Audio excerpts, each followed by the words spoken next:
So hello students, welcome to my YouTube channel study together with Nikita. आज की video में हम बात कर लेंगे factors affecting the capital structure. ठीक है, लास्ट वीडियो में हमने देखा कैपिटल स्ट्रक्चर के बारे में कि कैपिटल स्ट्रक्चर कैसे फॉर्म हो रहा है, कैपिटल स्ट्रक्चर का मतलब क्या है, कैपिटल स्ट्रक्चर का एग्जाम्पल देख लिया। ठीक है, इस वीडियो में हम बात कर लेंगे फैक्टर्स की कौन कौन से फैक्टर्स हैं जो इफ़ेक्ट करते हैं जब हम कैपिटल स्ट्रक्चर को बनाते हैं। मतलब जब हम एक प्रोपोर्शन बनाते हैं कि कैपिटल स्ट्रक्चर की डेट प्लस इक्विटी का एक प्रोपोर्शन बनाते हैं कि कैसे कैपिटल को इन्वेस्ट किया जाए, तो उस टाइम पे कौन कौन से फैक्टर्स को सेलेक्ट करते हुए चलते हैं। Clear. First factor is cash flow position of the company. अगर हमारी कंपनी की बेटा जी अगर हमारी कंपनी की कैश फ्लो पोजीशन है, वो अच्छी है, गुड है, साउंडफुल है, ठीक है, हमारी जो कंपनी है वो अपने इंटरेस्ट पे कर पा रही है, डेट्स पे एक्सपेंसेस मीट कर पा रही है, तो उस केस में हमारा क्या होता है, हमें डेट फाइनेंसिंग की तरफ जाना चाहिए, डेट फाइनेंसिंग के सोर्स को सेलेक्ट करना चाहिए। ठीक है, अगर हमारी कंपनी की जो कैश फ्लो पोजीशन है वो अच्छी नहीं है, मतलब ना इंटरेस्ट पे कर पा रही है कंपनी ठीक से, ना एक्सपेंसेस मीट कर पा रही है, तो उस केस में जो हमारी कंपनी को है डेट फाइनेंसिंग सोर्स की तरफ नहीं जाना चाहिए। Clear. First is cash flow position of the company. Next is ICR, interest coverage ratio. ICR बोलता है हमारा कि how many times the earnings before interest and tax covers the interest obligation, के कितनी टाइम्स, कितनी बार जो हमारी earnings before tax, interest and tax है उसको कवर कर पा रही है। किसको कवर कर पा रही है? इंटरेस्ट ऑब्लिगेशन को मीट कर पा रही है। ठीक है, जैसे हम दो केस देख लेंगे। जैसे यहाँ पे था EBIT हमारा 2 लाख था और जो इंटरेस्ट था वो 50,000 था। सेकंड सिचुएशन में EBIT 2 लाख था और जो इंटरेस्ट था 90,000 था। फर्स्ट सिचुएशन में जो ICR आया, इंटरेस्ट कवरेज रेशियो, मतलब 4 गुना, 4 बारी, और यहाँ पे आया 2.22 टाइम्स। तो कौन सी सिचुएशन में जो कंपनी, ये फर्स्ट कंपनी है और ये सेकंड कंपनी है, तो कौन सी सिचुएशन में जो कंपनी को डेट्स की तरफ जाना चाहिए, डेट फाइनेंसिंग की, तो हम आंख बंद करके सेलेक्ट कर लेंगे कंपनी फर्स्ट को जाना चाहिए, क्योंकि जो इसकी अर्निंग्स है वो ज़्यादा है, डेट्स को पे करने के बाद भी, डेट्स का जो ऑब्लिगेशन है उसको कवर करने के बाद भी जो अर्निंग्स टाइम्स है इसका वो ज़्यादा है, 4 टाइम्स है। क्लियर। अब हम बात कर लेंगे DSCR, means debt service coverage ratio. अब क्या होता था, ICR में सिर्फ हम इंटरेस्ट को कंसीडर करते थे, बट अगर हमने जैसे पैसे लिए हैं किसी से, 2 लाख रुपए का डेट लिया है, ठीक है, 2 लाख प्लस उस पर 20,000 का इंटरेस्ट, तो हम इस रेशो में क्या करेंगे, हम उसमें दोनों एबिलिटी को चेक कर रहे हैं कि कंपनी क्या प्रिंसिपल अमाउंट को भी पे कर पा रही है, जो प्रिंसिपल अमाउंट बैठ रहा है, प्लस उसके साथ इंटरेस्ट, दोनों चीज़ों को कंसीडर करेंगे। Clear. Debt service coverage ratio में ये कैसे निकलेगा, profit after tax plus depreciation, ये भी हमारा खर्चा है, plus interest plus non cash expenses, ये हम सबको इंक्लूड करेंगे, divided by preference dividend plus interest plus repayment obligation. अगर हमारा DSCR हायर है, ज़्यादा है, ज़्यादा आ रहा है, तो उस कंडीशन में क्या है, उस कंडीशन में जो कैपिटल स्ट्रक्चर की फाइनेंसिंग है थ्रू डेट्स, कंपनी को सेलेक्ट करनी चाहिए, कि मतलब डेट्स के थ्रू फाइनेंसिंग करानी चाहिए, क्योंकि उनका अच्छा रेशो बन रहा है, इसका मतलब कि वो प्रिंसिपल अमाउंट भी दे पा रहे हैं, डेट्स की इंटरेस्ट रेट भी दे पा रहे हैं। ठीक है, तो अगर हायर है तो उस केस में क्या करना चाहिए, डेट्स के थ्रू फाइनेंसिंग करा लेनी चाहिए, अगर लो है तो बिल्कुल नहीं जाना चाहिए। नेक्स्ट हमारा आ जाएगा ROI, returns on investment. Returns on investment कैसे निकलता है, रिटर्न्स ऑन इन्वेस्टमेंट मतलब कि क्या हमारे इन्वेस्टमेंट के रिटर्न्स बैठ रहे हैं, हमने जो कैपिटल लगाई है ऑर्गेनाइजेशन में, कंपनी सेटअप करने में, उसके रिटर्न्स क्या बैठ रहे हैं, रिटर्न्स। क्लियर। कैसे निकलता है वो, earnings before interest and tax divided by capital employed, या फिर हम बोल सकते हैं इन्वेस्टेड इनटू 100। अगर किसी कंपनी की ROI मान लीजिए 20% है, ठीक है, 20% आई है ROI, और उसका इंटरेस्ट रेट जो उसको इंटरेस्ट देना पड़ रहा है, डेट्स को पे करना है, वो 10% है। तो इस केस में क्या होगा, रिटर्न्स, अगर रिटर्न्स ऑन इन्वेस्टमेंट हमारा ग्रेटर है as compare to interest rate, तो the company should go for the debt financing source. ठीक है, अगर हमारा रिटर्न्स ऑन इन्वेस्टमेंट ज़्यादा है कॉस्ट ऑफ डेट से या फिर इंटरेस्ट रेट से, तो company should go for debt financing. अगर रिटर्न्स ऑन इन्वेस्टमेंट हमारा कम है इंटरेस्ट रेट से, so the company should not go, क्योंकि जब कॉस्ट ही इतनी बैठ रही है डेट्स की, इंटरेस्ट रेट इतना ज़्यादा है, तो क्यों ही डेट फाइनेंसिंग को सेलेक्ट करेगी कंपनी। क्लियर। अब हम नेक्स्ट फैक्टर्स देख लेते हैं। Next factors is cost of date.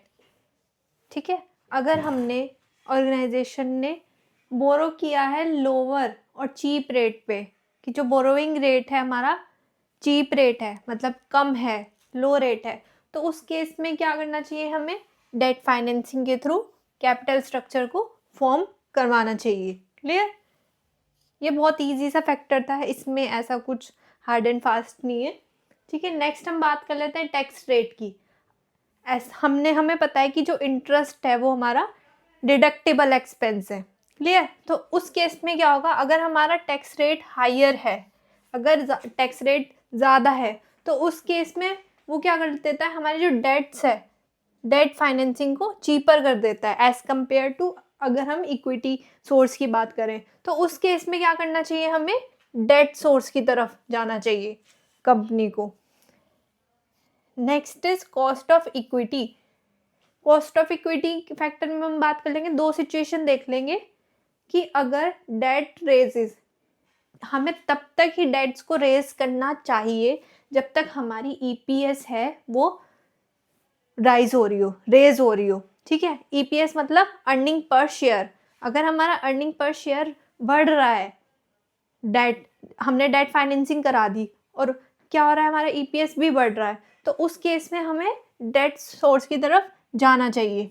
But अगर हमारा जो डेट है वो क्या कर रहा है, EPS को डिक्रीज कर रहा है। ठीक है, डेट्स अर्निंग पर शेयर को घटा रहा है, डेट सोर्स की वजह से जो earning per share of the company है वो घट रहा है, तो उस केस पे क्या करना चाहिए, हमें डेट सोर्स पर रिलायबल नहीं करना चाहिए। ठीक है, नेक्स्ट हम बात कर लेते हैं फ्लोटेशन कॉस्ट। फ्लोटेशन कॉस्ट मैंने आपको पहले भी बताया था।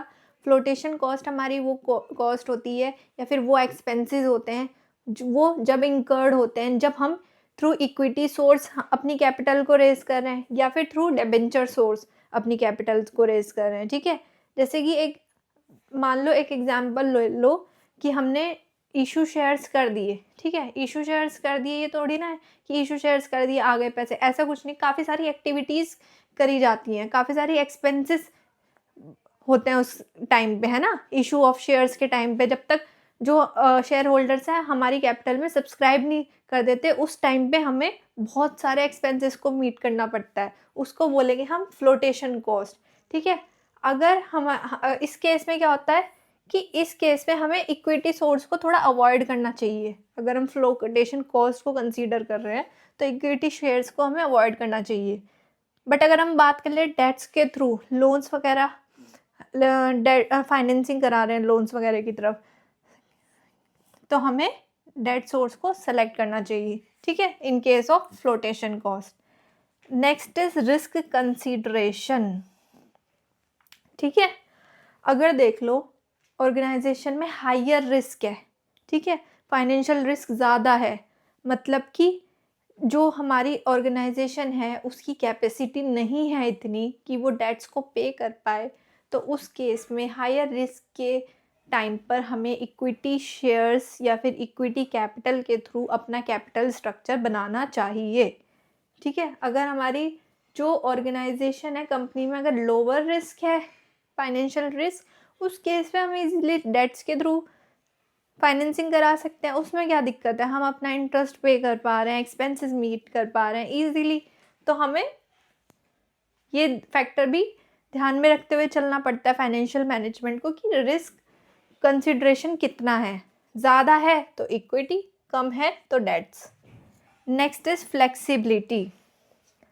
अगर हमारे डेट्स एक्सेस हो जाएं, अननेसेसरी डेट्स हो जाएं ऑर्गेनाइजेशन में, कंपनी में, तो उससे क्या होगा है, जो हमारी बोरोइंग कैपेसिटी है, जो आगे हम फर्दर बोरो करना चाह रहे हैं, ठीक है, बोरोवर से, तो वो उस कैपेसिटी को रिड्यूस कर देती है, ठीक है, उसको डिक्रीज कर देती है। मतलब कि excess debts leads to reduce the borrowing capacity of the organisation.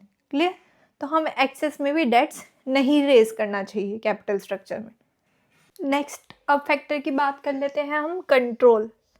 ठीक है, हमने ये देखा था कि थ्रू इक्विटी जब भी हम फाइनेंस कराते हैं, मतलब सोर्स ऑफ फाइनेंस रेज करते हैं थ्रू इक्विटी, तो उस टाइम पे क्या होता है, जो शेयर होल्डर्स होते हैं वो हमें पता ही है ऑनर्स होते हैं हमारी कंपनी में, तो क्या करते हैं वो सारा मैनेजमेंट के डिसीजंस वगैरह में, वोटिंग राइट्स में, सारी चीज़ों में इंक्लूड हुए रहते हैं हर टाइम। ठीक है, तो उससे क्या होता है, जो कंट्रोल है मैनेजमेंट का वो डाइल्यूट होता है, मतलब dilution of control in the working of the management होता है। ठीक है, तो उस केस में हमें जो इक्विटी है उसको थोड़ा कम प्रेफर करना चाहिए, ठीक है, एज कंपेयर टू डेट। इस केस में अगर किसी कंपनी को पूरा अपना जो कंट्रोल है वो डाइल्यूट नहीं कराना है फ्रॉम इक्विटी शेयर होल्डर्स, तो उस केस में क्या करती है कंपनी, डेट्स के थ्रू फाइनेंस करा सकती है, अपना कैपिटल स्ट्रक्चर फॉर्म कर सकती है। ठीक है, नेक्स्ट हम बात कर लेते हैं regulatory framework. Clear? There are some major guidelines issued by SEBI and there are some norms which are given by bank for the raising of finance. कुछ जो गाइडलाइंस हैं वो सेबी के थ्रू हैं, इक्विटी शेयर्स को इशू जब हम race करते हैं इक्विटी शेयर्स कैपिटल, कुछ जो नॉर्म्स हैं वो बैंक के थ्रू गिवन है जब हम लोन्स वगैरह लेते हैं। तो इन दोनों जो गाइडलाइंस को, सेबी गाइडलाइंस को और बैंक नॉर्म्स को कंसीडर करते हुए जब फाइनेंशियल मैनेजमेंट अपना डिसीजन लेता है at the time of choice of selection of capital structure, उसको बोलेंगे हम रेगुलेटरी फ्रेमवर्क। ठीक है, ईजी सेबी गाइडलाइंस है, ईजी गाइडलाइंस है तो कोई फ़र्क नहीं पड़ता, हम इक्विटी की तरफ जा सकते हैं। अगर ईजी बैंक नॉर्म्स हैं, आसानी से सारी चीज़ें बताई गई हैं, इंटरेस्ट रेट भी ठीक है, मतलब कोई भी प्रॉब्लम वाली कोई बात नहीं है, तो उस केस में हम डेट्स के थ्रू सोर्स की तरफ जा सकते हैं। नेक्स्ट आता है हमारा स्टॉक मार्केट कंडीशंस। ठीक है, ये एक ग्राफ के थ्रू समझाऊंगी कि मान लीजिए अगर स्टॉक मार्केट में कंपनी की जो शेयर प्राइस की वैल्यू है वो राइज हो रही है, ठीक है, स्टॉक मार्केट बूम सिचुएशन पे है, राइजिंग सिचुएशन पे है, तो उस सिचुएशन में क्या करना चाहिए, जो कंपनी को ज़्यादा से ज़्यादा इक्विटी शेयर्स को इशू करना चाहिए। क्यों करना चाहिए? अगर वो इक्विटी शेयर्स को इशू करेगी उस कंडीशन में तो ज़्यादा लोग अट्रैक्ट होंगे कैपिटल में सब्सक्राइब करने के लिए, इक्विटी शेयर्स को खरीदने के लिए। वो देखेंगे कि कंडीशन अच्छी है, स्टॉक मार्केट की बूम पे जा रही है, तो उस केस पे क्या होगा, ज़्यादा से ज़्यादा लोग प्रेफर करेंगे शेयर्स को खरीदना। क्लियर? तो उस केस में क्या करना चाहिए, कंपनीज को इक्विटी शेयर्स के थ्रू अपना जो कैपिटल स्ट्रक्चर है उसको फाइनेंस कराना चाहिए। Clear? Next is capital structure of the companies.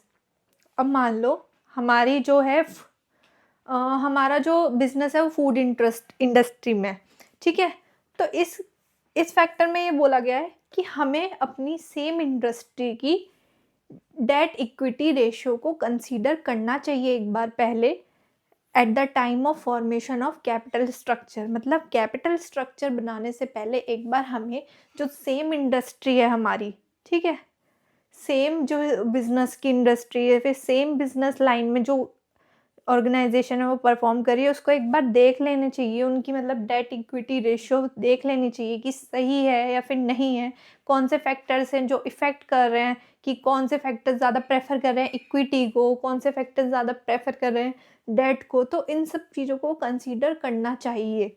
ठीक है, इस फैक्टर में ये बोला गया है। Clear? I hope factors affecting choice of capital structure बहुत ईजी सा टॉपिक था और आप लोगों को सब समझ आ गया होगा। थोड़ा जो एनसीईआरटी में जो लैंग्वेज दी हुई है थोड़ी कॉम्प्लेक्स दी हुई है, ठीक है। तो मे बी थोड़े एनसीईआरटी के जो पॉइंट्स है वो आपको डिफ़िकल्ट लग रहे हो, बट मैंने पूरा मतलब ट्राई किया है कि आप लोगों को हर फैक्टर क्लियर हो, ठीक है। तो स्टूडेंट अब हम नेक्स्ट टॉपिक के बारे में बात कर लेंगे, दैट इज कैपिटल। कैपिटल में देख लेंगे फिक्स कैपिटल क्या होती है और वर्किंग कैपिटल क्या होती है। तो बच्चों जो कैपिटल होती है वो बेसिकली क्या होती है, कैपिटल हमारी बेसिकली जो हमने मनी इन्वेस्ट की है बिजनेस में, ठीक है, जो पर्टिकुलर अमाउंट इन्वेस्ट करी है स्टार्ट करने के लिए बिजनेस को, ठीक है, उसको बोलेंगे हम कैपिटल, ठीक है। कैपिटल भी अब हमारी दो तरह से हो गई, फिक्स कैपिटल और वर्किंग कैपिटल। फिक्स कैपिटल कौन सी कैपिटल होती है, हमारी वो कैपिटल होती है जो हम लॉन्ग टर्म एसेट्स में इन्वेस्ट करते हैं, ठीक है, लॉन्ग टर्म एसेट्स को खरीदने में इन्वेस्ट करते हैं। जैसे कि कौन से assets, machinery, building, land, furniture and so on, ठीक है, जिसमें बेसिकली एक लार्ज अमाउंट लगा होता है, लार्ज फंड्स लगे होते हैं as compare to working capital, ठीक है, लार्ज अमाउंट ऑफ फंड्स लगे होते हैं। और इनका जो डायरेक्ट एक मोटिव होता है, मतलब एक मोटिव होता है, ऑब्जेक्टिव कह लेते हैं, इनका ऑब्जेक्टिव होता है लॉन्ग टर्म इनकम को जनरेट करना, ठीक है।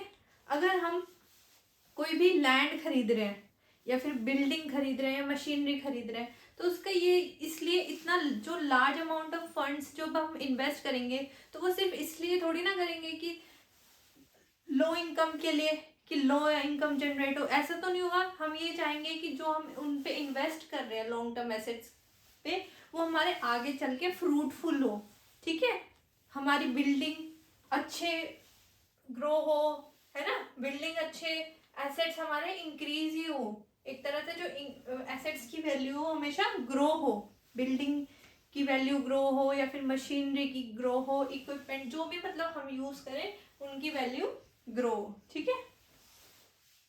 नेक्स्ट हम बात कर लेंगे, इसमें हमने देख लिया कि इसमें क्या होता है जब लार्ज फंड्स लगे होते हैं फिक्स कैपिटल में, तो इसमें ज्यादा से ज्यादा रिस्क भी होती है, ठीक है।